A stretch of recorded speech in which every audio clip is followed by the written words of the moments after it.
Hi everyone, Dr. Richard Tran here from Color Chiropractic in Bellingham, Washington.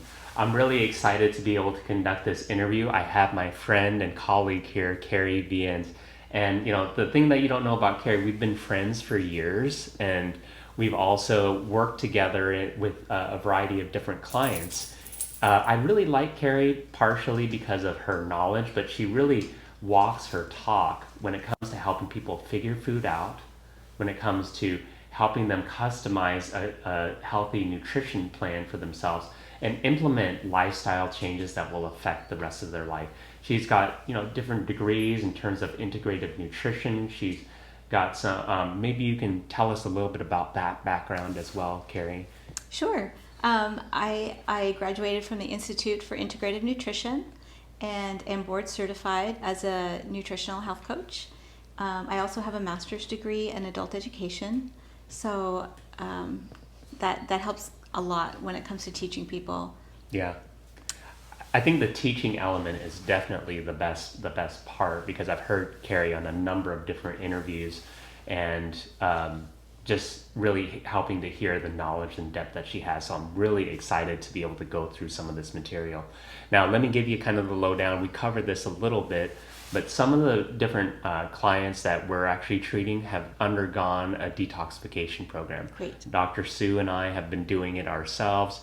You can either do a 10 or 28-day detox. Lots of different things, and honestly, I've actually done this before, but then when it came to the end of the program, I just went back to my lifestyle habits and be like, oh, my system's reset. I'm feeling better, but then it just goes back, and then we're doing another detox program. So what I really wanted to do with the time that we had was pick your brain in terms of different types of things that we can really implement. So I got some different questions here that Sure. people have written before that I was wondering. What's the best way to reintroduce foods back into your diet? The best way to reintroduce foods is really to start slowly. Okay. Eat like that first day after. Are you talking about a fast, or you? No, let's just say we've been doing this detoxification for about 28 days. We've been eliminating a lot of different foods. We've also implemented a lot of lifestyle changes. So here we are coming back into the program, into our normal lives and figuring food out, right? So when it comes to reintroducing certain types of foods, we've eliminated things like wheat, dairy, soy, eggs, some different types of foods there too. So sometimes we don't know whether these have affected us, but how can we reintroduce those foods and kind of go through that discovery process? Great. So, all of those foods that you just mentioned are potential triggers for a lot of people. Okay. So, the way you want to reintroduce them is one at a time. Okay. So, let's say you want to reintroduce eggs. You would eat eggs maybe 2 or 3 times a day for 3 days. Okay. And see what you notice in your body. Are you feeling tired? Are you having digestive issues? Anything that you feel that's different for you that stands out. It's easy to assume, oh, that's because of XYZ. Maybe I was exercising, maybe I ate something else, maybe just assume that it's a food reaction and that your body is sensitive to that food, and pull it back out for another couple months and then try again to reintroduce it. I see. Okay.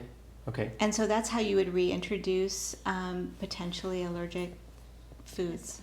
So a food that is really healthy for one person, even if it's a really healthy food, can be poison for another person. Right.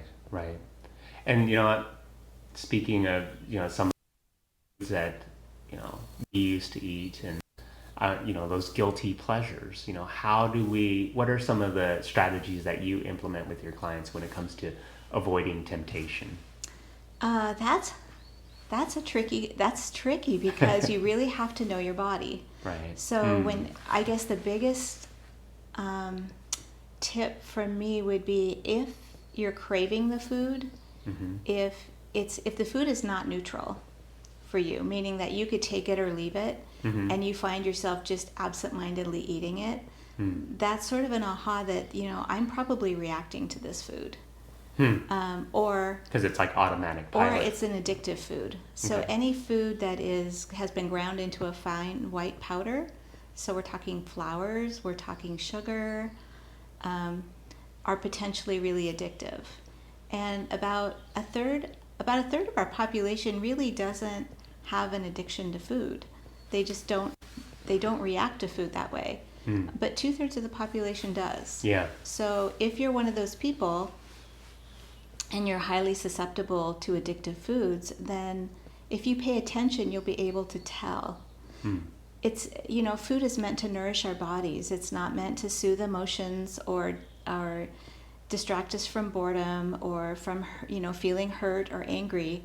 So if we're using foods in those ways, it's another aha moment. It's an indication that we need to take a deeper dive, about another look into how we're using food. If we flip that over on the other end, I mean, could it serve just as much for foods that really serve you? Where you find, do you work with the clients kind of finding out, well, I really feel a lot better when I'm actually taking this. I really need this. Absolutely. Yeah. So foods that are going to help you feel better are lots of non-starchy veggies like broccoli. Broccoli has sulforaphane in it. So if you think, food can cause inflammation, and inflammation does a lot of things in our body. Food can also provide antioxidants that calm inflammation. Okay. So every meal you eat can be either inflammatory or anti-inflammatory. So broccoli has sulforaphane that helps eliminate everyday toxins in our lives because we can't escape them. They're part of our lives. We get them, when we drive a car, when we fill our tank with gas, when we're out walking on the street. So it's not always about food. Gotcha. But the food helps to bind and eliminate those toxins, which helps with your detox. So you're detoxing every day.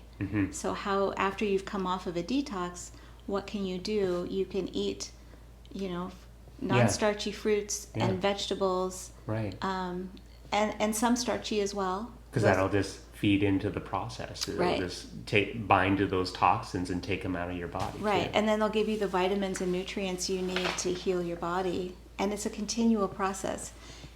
It's not just, we don't detox once. We detox all the time. Right. Exactly. Yeah. Exactly. Another question here. Is it okay to have a cheat meal every once in a while? What do you think? What's your opinion on that? Okay, so everybody's different. Okay. Right? Yeah. So for some people that works really well. And they can, and by cheat meal, we just mean maybe you have a little bit more calories, maybe you're eating more high carb veggies. When I say cheat meal, I'm not talking about things like flour and sugar, which are potentially really triggers for people. But let's say you do eat that. Once in a while, it's not, well, it depends on how addictive you are to that substance. So sometimes one little bit of sugar can actually trigger a huge reaction that can take somebody months to get off of sugar again. So it just depends on how susceptible you are. Right. If you're the type of person who can eat a little bit of sugar and then the next day you're fine, then it's not going to be an issue for you. But if you eat some sugar and then you find out the next day that your brain is going, I want more sugar, I want more sugar, I want more of that. Yeah, it's kind of like an addiction. I mean, it is a food addiction, isn't and it's going to trigger your brain to say, can I have more of that? And you're going to start thinking about it more frequently.